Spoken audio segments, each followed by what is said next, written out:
There's always something scary just standing up in front of people. Many thanks, for the invitation and the excellent conference. I guess what I'm looking to do this morning is my aspirations are fairly modest in that I'm going to be talking about keywords, and I guess my foundation is the work of Raymond Williams. And what I'm going to try and do, and I suppose this is one of the advantages of going last with a paper, is when I'm able to also try to draw on and integrate to some extent some of the things that have come up in workshops beforehand, yeah, and sessions. So away we go. Lots of slides here. I don't know how many I'll get through, but we'll have a bash. Just on a show of hands, I wonder how many people have heard of Raymond Williams. A fair number.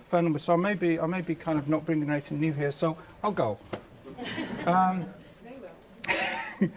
What I'm suggesting is Williams is potentially of great advantage in relation to those who are seeking to promote a more kind of critical engagement within the area of social work education and social work.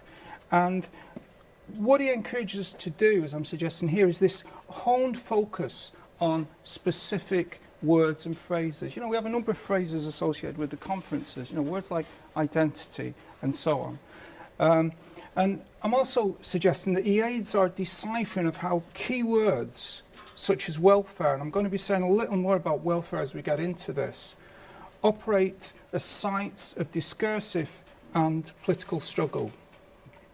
He inspires our attentiveness as to how particular words and phrases become inculcated, become embedded or sedimented and reinforced within what we can regard as the everydayness of neoliberal cultural and what Stephen referred to yesterday as the institutional logics of neoliberalism and the times in which we find ourselves. So I'm suggesting that along with an array of others, he prompts this disruption or aids our disruption of the taken for granted across an array of fields.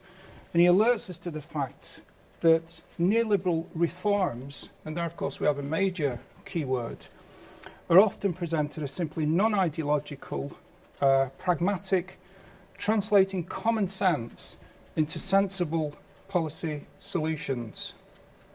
So that's kind of the frame I'm putting in place. That's the lens through which I'm approaching some of this.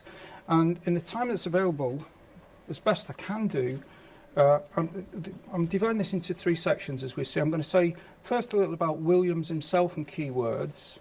Then I'm going to focus on two particular keywords or phrases, welfare and welfare dependency. And then, time permitting, I'm going to kind of swing things around a little bit. It might seem a little bit jagged, and say something about social work at what is referred to as the workfare's turn. And this idea of the workfare's turn, to be clear, if some of you probably know, this is not my coinage. This is the workfare's turn is a phrase from Peck and Theodore. Jan, we're just going to go briefly into Theory Club. But it's going to be a very short excursion. I suppose one of the things I want to convey is that Williams is not, we're not saying that Williams brings everything we need. Clearly, he's a supplement and not replacement. And I'm not going to dwell on any of these because they're suggestive of immensely complex conceptualizations. But some of the other means we might use to interrogate keywords. Marx, and I guess it's okay to mention Marx in, ideas around kind of the relative surplus population in capital is still immensely fruitful when we're thinking about welfare dependency and ideas around marginalisation. Similarly, I think this week was due to have a paper on immaterial labour, and I understand the guy didn't show, but ideas from the autonomous Marxist tradition around the social factory Kathy Weeks and the Work Society, all have tremendous potential in order to aid our analytical grasp of the times in which we live, I think, and the fields in which we move. Lovely paper yesterday from Kat over there that drew on Bourdieu. We can use Bourdieu as well in terms of analysing words and phrases, ideas around doxic thinking and symbolic violence. Unfortunately, a paper I missed yesterday, but I've read a paper of his, Ian's paper, in relation to Wakwan. Ideas around territorial stigmatisation. Again, tremendously useful for getting a handle on marginality, conditions of advanced marginality. Rancière, how do words feature within a police order? And I gave a paper on Rancière, I think, was it 2 years ago in Aalborg. Something I've begun to think about a little bit more recently. People have seen Judith Butler's book called Frames of War. Now, again, as I say, I've not done work on this, but I think her work in terms of war and the framing of war and visuality around war is tremendously suggestive of how we might think about frames of welfare. Our ideas can be developed in that sense and taken beyond war. I'm always a bit hesitant in relation to Foucault, because I think his position in relation to social security is at best highly ambiguous, as is. I think he's seduced in some senses in relation to neoliberalism, but we can work with Foucault as well. And similarly, I want to finish with Gramsci, because the great connections between the work of Gramsci and ideas around common sense, and I guess this is picking up on some of the threads from Maria's important ideas around common sense and austerity common sense in the context of Greece. So staying with common sense for a moment, this is from the late and great Stuart Hall and one of his colleagues. He says, common sense is a form of everyday thinking which offers us frameworks of meaning with which to make sense of the world. It's a form of easily available knowledge which contains no complicated ideas, requires no sophisticated argument, and does not depend on deep thought or wide reading. It works intuitively without forethought or reflection. Typically, it expresses itself in the vernacular, the familiar language of the street, the home, the pub, the workplace, and the terraces. And I think there, of course, we can also add, you know, in the discourse of social media, in the Twitter sphere, in Facebook, and so on. But I think the key understanding that, and obviously this is drawn from Gramsci, that Gramsci brings is that common sense, and it always contains a kernel of truth. I think that's a vital aspect of Gramsci's thinking, provides a hazy lens incorporating inaccurate and crucially incomplete information. Now, what I'm seeking to do here is wed Gramsci's ideas in relation to common sense to Williams and keywords, because I think significantly and importantly, keywords, as I'm saying here, help to constitute and distill common sense. And I guess what we can say about common sense, and again, I'm not kind of pulling this out further because we haven't got time, but how common sense is assembled, how common sense is amplified depends upon, clearly, and it's in some senses it's banal in saying this, it depends upon the times in which we live. How we conceptualise, how we think about, how we arrive at common sense on welfare, for example, is very different now than it would have been in 1945. Similarly, you know, how we think about welfare maybe in the Scandinavian countries is different than Ireland, is different than the United States. And similarly, the fields in which we're situated determine common sense as well. Individual professionals located within fields, their sense of habitus. Right, Williams. Suggesting this is from Jim McGuinan and Marie Moran, saying he's been neglected since his death in '88. I'm going to move through this quite quickly because people seemingly are familiar with his work. So the springboard for this is Keywords, initially published in '76. It contains 110 micro-essays looking at particular words such as bureaucracy, communication, etc. And Williams' interest is in the changing meaning of words throughout history and how this is indicative of more substantial processes of social and cultural transformation. And I think what we can say, and next year is going to be the 40th anniversary of the publication of Keywords. Keywords, again, is of tremendous analytical usefulness because it can enable us to try and pause, interrupt and punctuate dominant discourses. And this can be done in lots of places, and it can be done in quite a disruptive, quite an annoying and quite a kind of stubborn way, I think. And I think they're qualities, things are. Anyway, he sets about analysing keywords in the social conditions they arise, they circulate and are apt to shifting meanings.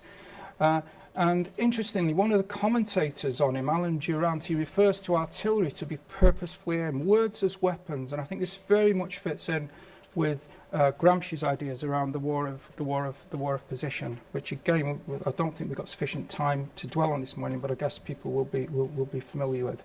And one of the best examples of this was in the late 70s, and Stuart Hall and his colleagues' interrogation of the word mugging and the arrival of mugging at a particular conjuncture with the ascendancy of the new right. Importantly also, as we probably know, Williams was a materialist, quite clearly, but he acknowledged the power of ideas in consolidating or weakening the social order, which again placed him very much in the same perspective one would say as Gramsci. So just very briefly this quote, he says, "I do not share the optimism of that popular kind of interwar and surviving semantics which suppose that clarification of difficult words would help in the resolution of disputes. I believe that to understand the complexities of the meanings of class contributes very little to the resolution of actual class disputes and class struggles." So he remained a Marxist and materialist at heart, but at the same time he recognised the significance of the cultural order and cultural production. Now, in some senses, these are 3 papers which I've had published, which look at particular words and phrases. So I've looked, for example, some while ago, antisocial behaviour. How did antisocial behaviour as a conceptualisation, as part of the focal lexicon of new labour, how did it arrive on the scene? Why did it arrive on the scene? Who were the primary definers? More recently, I've tried to do something similar with resilience, which I perceive as part of the neoliberal lexicon, despite how it's used now, I would say, rather kind of unthinkingly. And welfare dependency.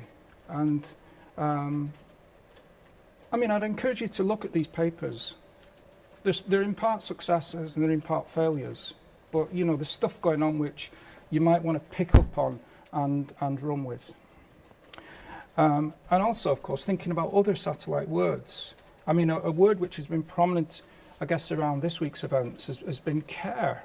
You know, we can do stuff with care in a similar way. We need to be attentive to what I'm suggesting here, and again, in some senses, goes without saying, the genderedness of words.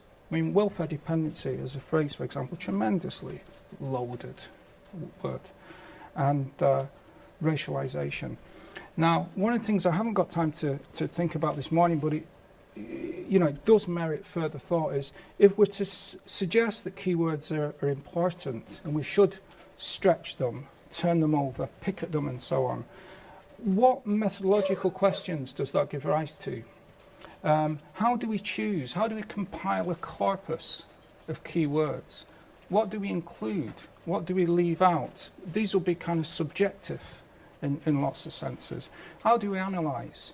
Some of the work that Karen's done, for example, around using Fairclough and critical discourse analysis could be used, but it need not be. So all I'm suggesting is clearly, this needs further thinking about. So what I'm going to do now is I'm going to move on to just say a little bit about welfare, because I'm using welfare and welfare dependency this morning, just to look at in a little more detail. So the question posed is, how did the stigmatising welfare as a word become so prominently deployed at this conjuncture, at the times we're in. And clearly I'm based in Ireland. I've been so for 12 years now, and the conjuncture in Ireland is not like the conjuncture in Britain. One might say that, the conjuncture in Scotland is very specific. The conjuncture in West Stan in Northern Ireland, yeah? So I suppose it's thinking about how the conjunctures play out and are assembled differently in different places. But I suppose mostly in very broad terms here, I'm kind of thinking, and it's not the problems in doing this, but I'm thinking UK, if you'll forgive me with using UK, yeah? So I think what's going on very clearly, we have a constant, incessant neoliberal war of position against the social state.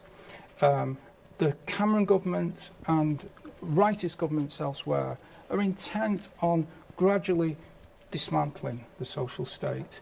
So we've seen, for example, discursively, and I hope to say a little more about this, the replacement of social security with welfare. We're seeing the embedding of an enhanced surveillance and structural disrespect of claimants. And just to flag this up, there's a chart I reproduce in the book Social Work and Social Theory, which is from a social work office in Galway. I don't know if anyone's seen this, but it's kind of interesting because the way that claimants are addressed, one might think that they're in a prison or alternatively in a zoo. That's the type of conduct that's implied in terms of what's featured on that poster. And we've also seen things like the growth of food banks. And it could be that there are occasions where in places such as this, at conferences such as this, we lack sufficient anger. We lack anger which is sufficiently generative of new possibilities for meaningful social change, which would rid us of food banks forever. So, just staying with the welfare state briefly, again, people may know this, it was popularised by Archbishop William Temple and seemingly used in print as early as the 1920s. And I suppose in looking at the historical roots, in some senses here, I'm following Williams's methodology as far as he always started with the dictionary, yeah, as his hinge. And then we have a widespread use of social security reform after the reforms became operational, in fact, in July 48. And then we're told by Wincott that the phrase welfare state actually broke through into political debate in 1949. So just staying with welfare as a keyword for a little while. And I always find this very succinct, so I'm going to refer to it again. It's from 1957. It's from John Saville, writing in the New Reasoner.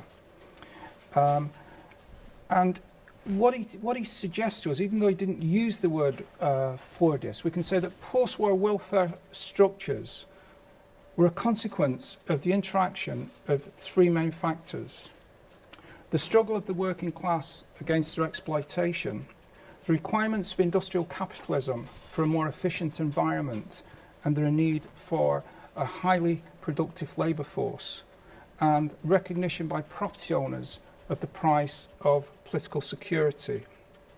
And I think, as John Clark reminded us some while ago, welfare, whatever its context, has always been to some degree about the management or regulation of problem populations.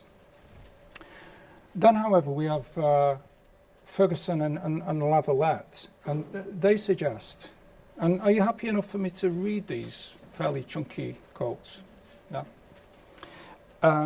They say, for all its well-documented limitations, its familialist assumptions, its limited conceptions of citizenship, its bureaucratic ethos and the ways it embedded class inequalities, the welfare state in Britain, like welfare states that emerged in most advanced capitalist countries in the post-war period, provided its citizens with some degree of security and freedom from fear.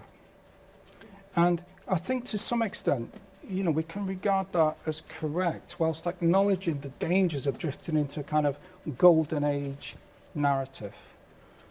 And I think one of the things, and this is where we're making hopefully more linkage with social work, I think one of the core understandings at the heart of the welfare settlement was, no matter how it was arrived at, and here we might refer back to Saville's 3 points, there was something of a recognition, an implicit recognition of interdependency as an ethic, yeah? And I guess moving on from that, we can say that an implicit tenet of social work is that human beings are social, relational, and interdependent entities. So Kittian Lynch tells us, she says, while conditioned in fundamentally significant ways by cultural considerations, dependency for humans is as unavoidable as birth and death. And I guess we may argue that social work, when it's at its best, its most benign, its most socially useful, is grounded in this recognition of human interdependency. And we can approach that in a gendered way as well, but I'm not choosing to do that presently. And I suppose if we accept that, we can go on to ask the question, is welfare dependency now tending to subsume more benign, relational and rounded understandings of dependency? Is this notion of welfare dependency trumping in lots of fields all other connotations, understandings of dependency? And I suppose I am suggesting that, you know, we can perceive welfare dependency, and I don't think this is overly crude, I think it's fairly stark, that it's providing ideological cover for workfare and activation.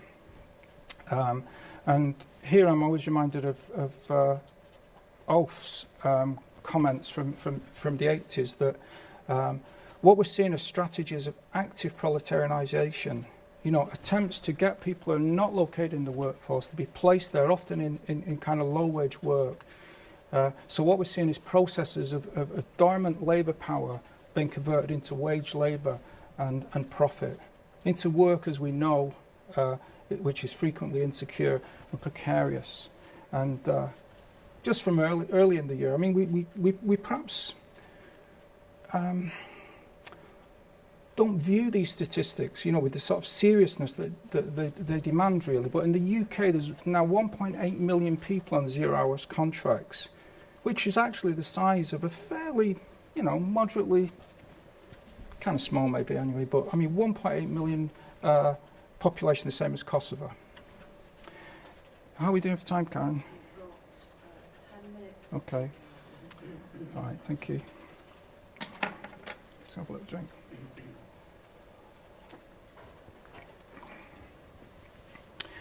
So, in thinking about welfare dependency, and thinking about welfare dependency as like a key word or key phrases, and I suppose we can do this with a number of other words and phrases, just I think it's beneficial to kind of think about, well, how is it assembled? How is a keyword, or a key phrase assembled?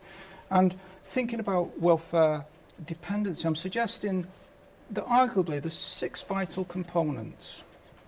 And I'll list these, and I'm going to try and say a little bit more about each of them as we get further into this, with way too many slides.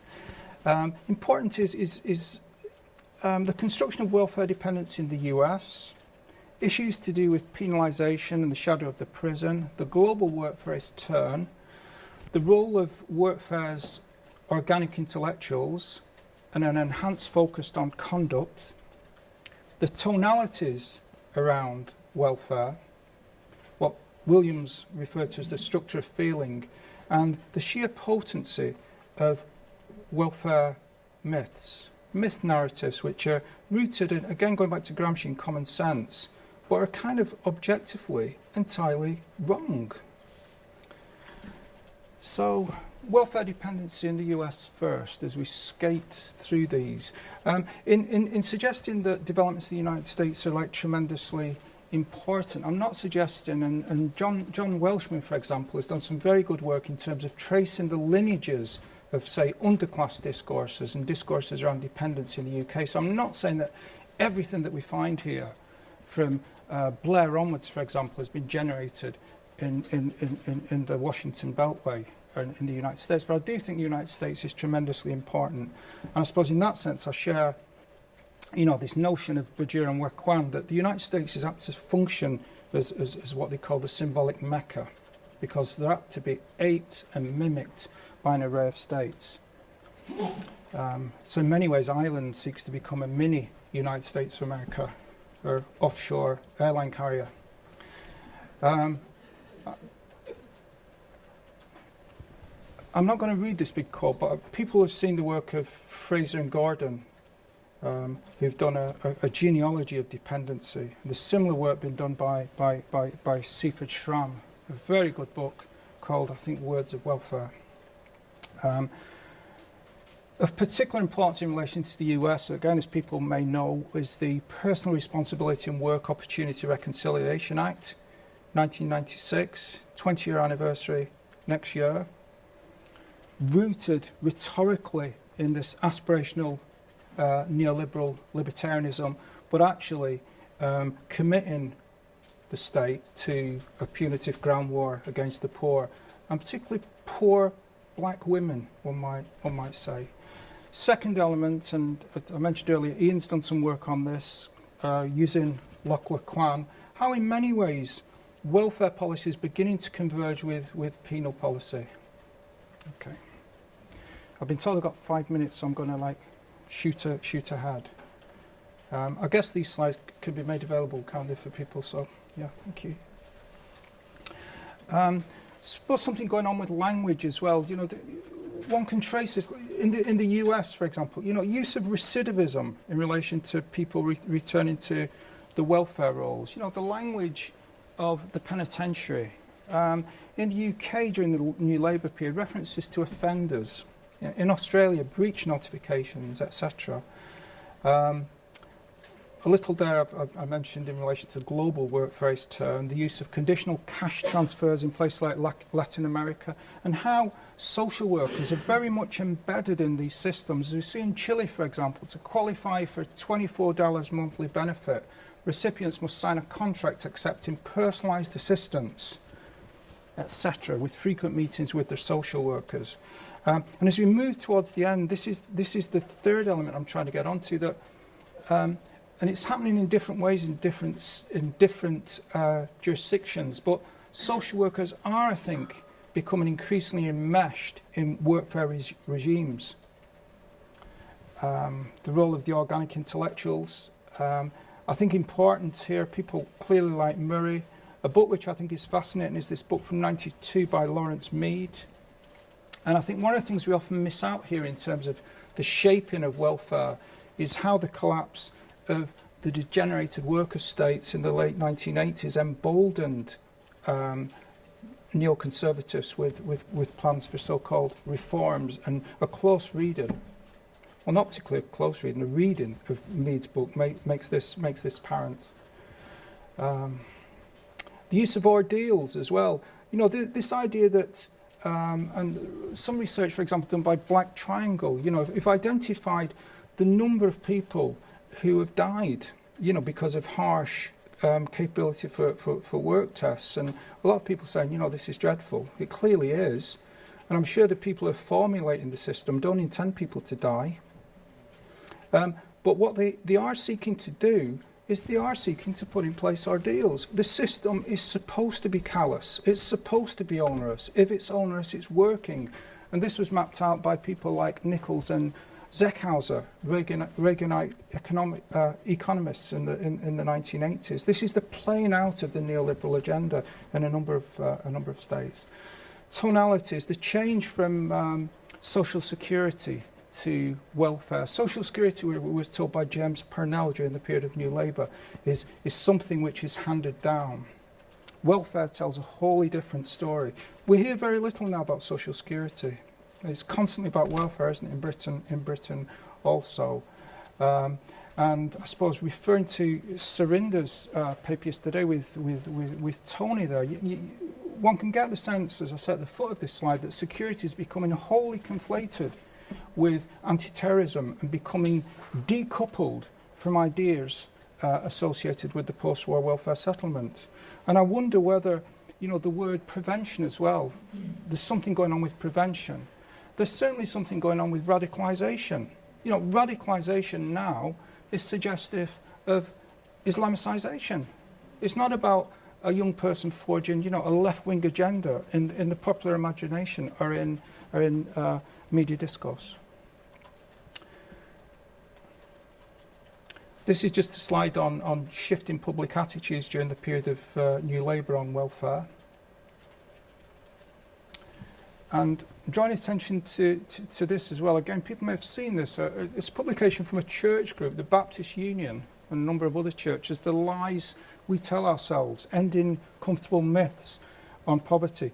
Very accessible volume, very useful for students. You can kind of download it for free, and it just systematically demolishes all the myths that we're being told in relation to welfare and so-called welfare dependency. It's an invaluable teaching tool. Right, and I suppose just to bring things towards the end here, social work at the work phrase turn. I'm suggesting that there are particular dangers in terms of keywords, the evolution of keywords and practices associated with welfare dependency, because of how social work can become increasingly enmeshed. It may not be going on in the UK or Ireland, it's certainly going on to some extent in the Scandinavian countries and places maybe like Belgium. So MacDonald and Chenoweth say the new institutional order represented by welfare cum workfare impacts on social work both as collective entity and a set of practices. In North America, for example, Nordic countries and European states such as Belgium, social workers are beginning to operate as job coaches for the unemployed. It gives rise to a bundle of, I would have thought we can call them ethical dilemmas and so on. And I suppose the question I'm posing here, and I suppose it's just, I mean, we do have, don't we? We have this image of social work as a kind of, on the whole, kind of progressive, socially reformist series of practices, a field which brings about public good. And I think in that sense, Maria's paper yesterday was kind of interesting because she pointed to how, the upper echelons of the Greek Association of Social Workers were constantly folding to the right, buying into austerity logic. And there is some research from elsewhere that this has happened as well, places like the Philippines. And all I'm looking to do here in a kind of gentle way is just begin to ponder whether there are any dangers in terms of social work in places like the UK being incorporated into workfare regimes. Because intellectually, there are affinities with the social logic of workfare. And very briefly, just the sort of things I'm referring to, the historical dimension, this idea that clients should not become dependent on state services and interventions. Ideas like Martin Davis's The Social Worker as Maintenance Mechanic from 1981, but he's still selling like hotcakes. I mean, how many editions has there been of this book? I met this man once at a conference and wanted to have a go at him, but he was so nice, and he got me tea and biscuits, and I just dissolved. Ideas around involuntary clients as well. Can this be confused with activation discourses? I think this has come up a couple of times at the conference as well. 24-hour surveillance of social workers as well now to maintain registration and so on. Because of this regime of kind of compliance and surveillance, our social workers going to become, more keen to, play along, have to play along with workfare measures. We could also say perhaps there's what I'm suggesting here, a possible discursive coalescence between workfare activation and some trends in sociology. Not too long ago, for example, I'm talking here about this, what I'm terming an undue emphasis on agency. Some of the ideas around life politics, for example, promoted by people like Harry Ferguson at Nottingham, drawing on the ideas of Giddens. Great congruence there in terms of some of that thinking and workfarist ideas. So I've been told I have to finish now, so I'm like there. So I mean, this is from an exhibition at the Tate in I think 2014 on keywords in the 1980s. So I suppose one of the things I've attempted to kind of draw attention to the significance of keywords. I may have done it ultimately in a kind of rather rushed and garbled way, certainly towards the end. I hope there's some sense in it. But what I'm looking to do is, pose this question: can educators in the field of social work contribute? It's a bit of a mouthful. To devising and implementing a panoply of resistance strategies to defend what Bourdieu called the left hand of the state. I mean, it's clearly about words. It's about being stubborn and objecting to using certain words and contesting their meaning and so on. But it's about more traditional forms of organising, I think, within trade unions and the like. So, thank you.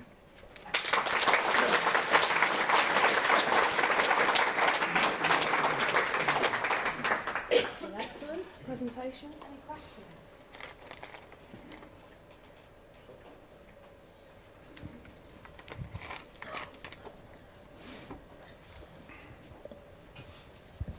Not a question, but just to say that Raymond Williams's Keywords has been by my side since it came out in 1976. And in my library, if I had to pick 3 books that I could rescue from the fire, Raymond Williams would definitely be one of them. Yeah. Just to say, I think there's something of a resurgence of interest in Williams as well. His work is appearing in references to Williams much more frequently in the last maybe 2 years or so. I think there was even a conference on Williams in Manchester over this past weekend. I've got an annual lecture, Raymond Williams annual lecture, since CCCS ran it, of course, from 1991, and very eminent speakers. And we've got lots of famous people for that. Yeah. And when it shut us in '92, I moved Right. to Hastings, where Okay. Williams lived, and we run Yeah. it every year.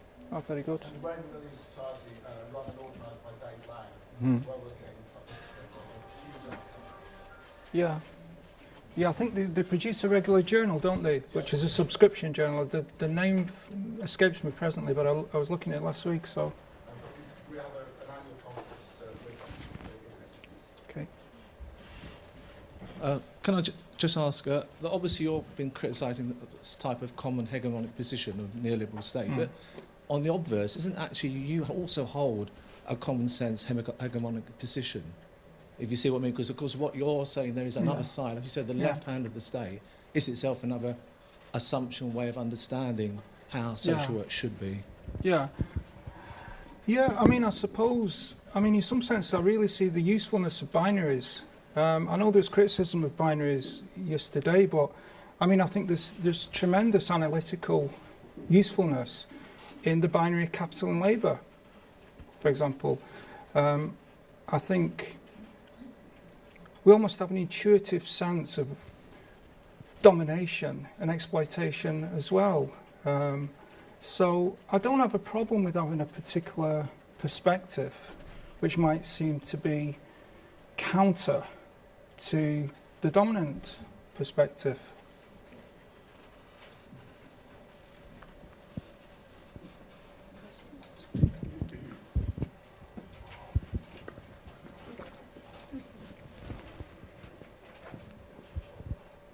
Thanks. Incredibly stimulating, and I guess, like everybody, I assume here, there's a lot that I would agree with, and there's the occasional stuff that each of us might disagree with. In keywords, there's a definition of pragmatism, which is something I've done some work on over the last few years about developing a pragmatic framework for practice in social work that recognises that much of what social workers do is about balancing different priorities, and they might be about the left hand of the state and the right hand of the state, and something that's unique to social work is how that is balanced. So can I just add, and I hope I'm not interrupting you, Floyd, but I use the left hand of the state here, but I do have a problem with that left hand, right hand, because I don't think it works. And it's even rendered more unsatisfactory by Wakwan, where he genders the state as well. But, sorry. Can't remember what I was going to say now. That was the tactic. But and that work that I've done around pragmatism was to a large extent stimulated by by reading Williams's description of the etymology of pragmatism as a term. And what's evident there is that it's very different from the way in which it tends to be used in critical accounts of state activity. So I think there's something to be said for recognising that Williams isn't necessarily as radical as some might think. Yeah, I mean, two things going on here. I mean, I wouldn't like purport to be an expert on Williams. I mean, what Williams does is he just draws me towards particular words. Do you know? That was this kind of springboard for that, and I'm conscious of. I mean, there's an array of criticisms of Williams from people like Eagleton and so on, even around the time Keywords was published. But I do think he does this, as I said in the first, this honed focus on particular words and phrases is kind of very potentially kind of productive for dismantling dominant hegemonies and looking to kind of generate counter-hegemonies. That's without remaining entirely within the discursive field, but it is still important work, isn't it, in the times in which we live. Okay, I think we'll close the questions now because we've got a short break and then we've got Ian's workshop. I haven't forgotten, Teresa. And I was going to say something then, but I've been distracted. Yes, so we may be running a little bit late, but don't panic too much because we've got lunch and how long does it take to eat a sandwich? That was my philosophy. So thank you, Paul. Excellent. Okay, cheers, thank you.